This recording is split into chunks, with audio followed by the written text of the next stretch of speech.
ഈ video solar സർവീസുമായി ബന്ധപ്പെട്ട് business ചെയ്യുന്ന ആളുകൾക്കുള്ളതാണ്. നിങ്ങൾ അതിന് താല്പര്യമുള്ള ആളാണെങ്കിൽ, അതിൽ വരുന്ന ഒരാളാണെങ്കിൽ നിങ്ങൾക്ക് കാണാം, അല്ലെങ്കിൽ നിങ്ങൾക്ക് സ്കിപ്പ് ചെയ്ത് പോവാം. അപ്പൊ നിങ്ങളുടെ കുറെ പ്രശ്നങ്ങൾ ഞാൻ പറഞ്ഞുതരാം. ഒന്ന്, നിങ്ങൾക്ക് ക്വാളിറ്റി ലീഡ് കിട്ടാത്തൊരവസ്ഥ ഉണ്ട്. ക്വാളിറ്റി ലീഡ് കിട്ടണമെന്നുണ്ടെങ്കിൽ നിങ്ങൾ എന്ത് ചെയ്യണം? കറക്റ്റ് ആഡ് കൊടുക്കുന്നേ വേണം. അല്ല എന്നുണ്ടെങ്കിൽ നിങ്ങൾക്ക് ഒരു ആഡ് കൊടുത്തോണ്ട് കാര്യമില്ല. അതൊരു 10% മാത്രമേ വരുന്നുള്ളൂ. ആ ഒരു എൻക്വയറി വരുമ്പോൾ, അല്ലെങ്കിൽ ആ ഒരു ലീഡ് വരുമ്പോൾ അവരെ നിങ്ങൾക്ക് കറക്റ്റ് സമയത്ത് റിപ്ലൈ കൊടുക്കുന്ന രൂപത്തിലായിരിക്കണം. കാരണം ഏറ്റവും വലിയ പ്രശ്നം ഞാൻ ഇതിനെ കുറിച്ച് പഠിച്ചപ്പോൾ എനിക്ക് തോന്നിയത്, ഒട്ടുമിക്ക ആളുകളും റെസ്പോണ്ട് ചെയ്യാൻ ഡിലേ വരുന്നുണ്ട്. അപ്പോൾ ആ ഒരു ഡിലേ ഒഴിവാക്കുക.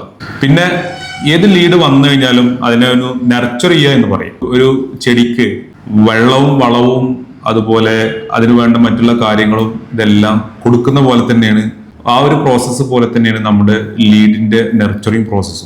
ഇടവേളകളിൽ അവരുമായിട്ട് കമ്മ്യൂണിക്കേറ്റ് ചെയ്യാം.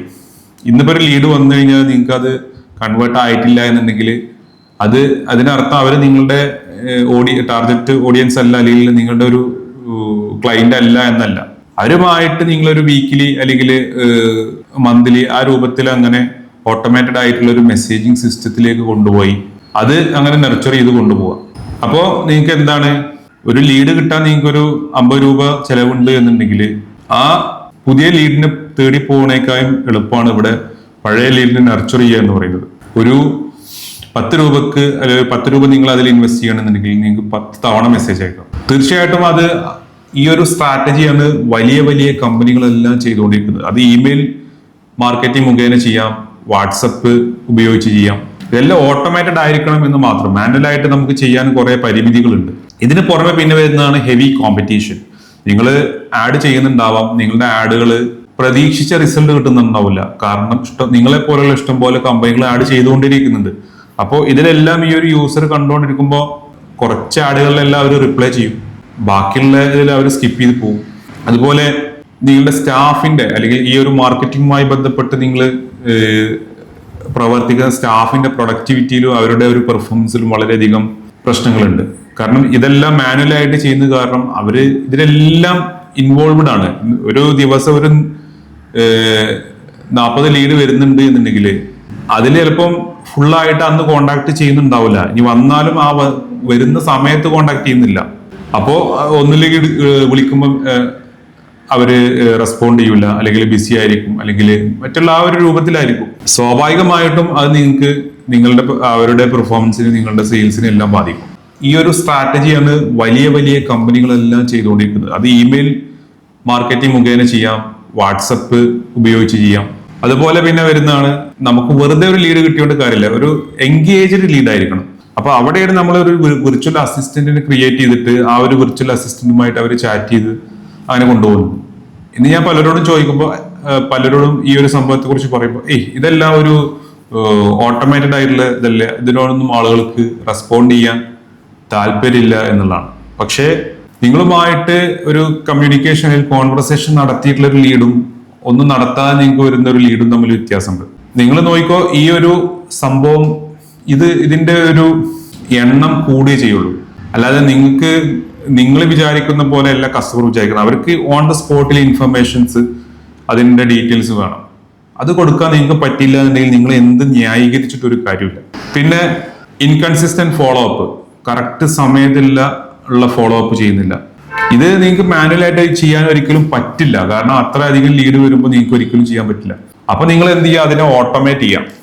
ഈ ഓട്ടോമേറ്റ് ചെയ്യുമ്പോഴാണ് അതിന്റെ കാര്യങ്ങളെല്ലാം കറക്റ്റ് ഇതിൽ നടക്കുള്ളൂ.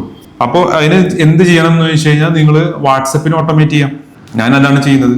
കൂടാതെ ഏതൊരു കസ്റ്റമർ അല്ലെങ്കിൽ ഒരു കസ്റ്റമർ വന്നു കഴിഞ്ഞാലും നിങ്ങൾ ആ കസ്റ്റമർ അതിന്റെ ഒരു രൂപത്തിൽ സെഗ്മെന്റ് ചെയ്യാൻ. ഇപ്പോൾ നിങ്ങൾ ഒരു സോളാർ ഡിവിഷനിൽ അല്ലെങ്കിൽ സോളാറുമായി ബന്ധപ്പെട്ട് വർക്ക് ചെയ്യുന്ന ഒരാളാണെങ്കിൽ നിങ്ങൾക്ക് പല രൂപത്തിലുള്ള എൻക്വയറീസ് ഉണ്ടാവും. ചിലപ്പോൾ സോളാർ അല്ലാത്തത് ഉണ്ടാവും, അല്ലെങ്കിൽ സോളാർ തന്നെ പല ഇതായിട്ട്, സപ്പോസ് 2 കിലോവാട്ട്, 3 കിലോവാട്ട്, 4 കിലോവാട്ട്, 8, 10 ഇങ്ങനെ പലതും ഉണ്ടാവും. അപ്പൊ അതിനൊക്കെ അനുസരിച്ച് സെഗ്മെന്റ് ചെയ്യുക. അതുപോലെ അവരുടെ ലൊക്കേഷൻ ബേസ് ആയിട്ട്, അല്ലെങ്കിൽ അവരുടെ പ്രോജക്റ്റ് ബേസ് ചെയ്തിട്ട്, ഇപ്പോൾ സപ്പോസ് ചിലർക്ക് പെട്ടെന്ന് ചെയ്യേണ്ടി വരും, ചിലർക്ക് കുറച്ച് സമയത്തിന് ശേഷമായിരിക്കും, കുറച്ച് മാസത്തിന് ശേഷമായിരിക്കും. അപ്പൊ ഇതുകൊണ്ട് എന്താ നിങ്ങൾക്ക് വരുന്നതെന്ന് വെച്ച് കഴിഞ്ഞാൽ, ഇമ്മീഡിയറ്റ് അല്ലെങ്കിൽ പെട്ടെന്ന് റിക്വയർമെന്റ് ഉള്ള ആളുകളെ പെട്ടെന്ന് കോണ്ടാക്ട് ചെയ്യാം.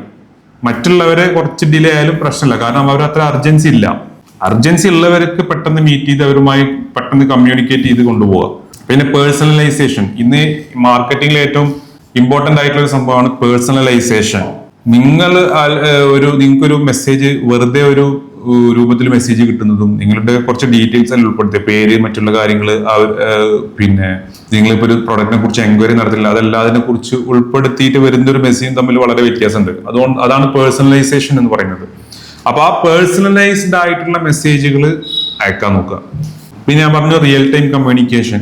റിയൽ ടൈം കമ്മ്യൂണിക്കേഷന് വളരെ പ്രാധാന്യമുണ്ട്. അതുപോലെ റിസോഴ്സസ് അലോക്കേറ്റ് ചെയ്യാത്തത്. ഇപ്പോൾ നിങ്ങൾക്ക് കുറെ ഫണ്ട് വരുന്നുണ്ടാവാം, അല്ലെങ്കിൽ കുറെ ഇൻവെസ്റ്റ്മെന്റ് ചെയ്യുന്നുണ്ടാവാം, പക്ഷെ മാർക്കറ്റിംഗിന് വേണ്ടിയിട്ട് അല്ലെങ്കിൽ ഈ ഒരു സംഭവത്തിന് വേണ്ടിയിട്ട് കുറച്ച് ഫണ്ട് അലോക്കേറ്റ് ചെയ്യാം. അതുപോലെ അതിന് വേണ്ടിയിട്ടുള്ള സ്റ്റാഫിന് അലോക്കേറ്റ് ചെയ്യാം. എന്നിട്ട് കറക്റ്റ് അതിന്റെ രൂപത്തിൽ കൊണ്ടുപോയി കഴിഞ്ഞാൽ നിങ്ങൾക്ക് ഞാൻ പറയുന്നതിനേക്കാൾ കൂടുതൽ കൺവേർഷനും മറ്റുള്ള കാര്യങ്ങളും നടക്കും. കാരണം ഇതെല്ലാം ചെയ്യുന്ന കമ്പനികൾ ഇഷ്ടം പോലെ ഉണ്ട്. പിന്നെ ഇതെല്ലാം ഒരു ഫണൽ രൂപത്തിൽ ചെയ്യാം. ഞാൻ എപ്പോഴും പറയുന്നത്, ഒരു കസ്റ്റമർ വന്നു കഴിഞ്ഞാൽ അത് കൺവേർട്ട് ആയിട്ടില്ല എന്നുണ്ടെങ്കിൽ അവരെ ടാഗ് ചെയ്ത് വെക്കുക. അപ്പോൾ അതിനനുസരിച്ചുള്ള മെസ്സേജുകൾ കൊടുക്കുക, അത് ഓട്ടോമാറ്റഡ് ആയിട്ട് കൊടുക്കുക. അപ്പോൾ ഇതൊക്കെ നിങ്ങളുടെ ബിസിനസ്സിൽ നടപ്പിൽ വരുത്താനും നിങ്ങൾക്ക് ഇതിനെക്കുറിച്ച് പഠിക്കാനും, അപ്പോൾ ഈ കാര്യങ്ങളൊക്കെ നിങ്ങളുടെ ബിസിനസ്സിൽ ഇതിനൊക്കെ ഒരു സൊല്യൂഷൻ ആയിട്ട് നിങ്ങൾക്ക് ചെയ്യാൻ താല്പര്യം ഉണ്ടെങ്കിൽ, അതുപോലെ നിങ്ങൾക്ക് ഇതിനെക്കുറിച്ച് കൂടുതൽ പഠിക്കാനോ താല്പര്യം ഉണ്ടെങ്കിൽ തീർച്ചയായിട്ടും എന്നെ ഫോളോ ചെയ്യുക. ഈ താഴെ കാണുന്ന നമ്പറിലോ അല്ലെങ്കിൽ ലിങ്കിലോ ക്ലിക്ക് ചെയ്തിട്ട് കൂടുതൽ അതിനെക്കുറിച്ച് അറിയാൻ ശ്രമിക്കുക, എൻ്റെ കമ്മ്യൂണിറ്റിയിൽ ജോയിൻ ചെയ്യാം. അപ്പോൾ ഇത്രയേ ഉള്ളൂ.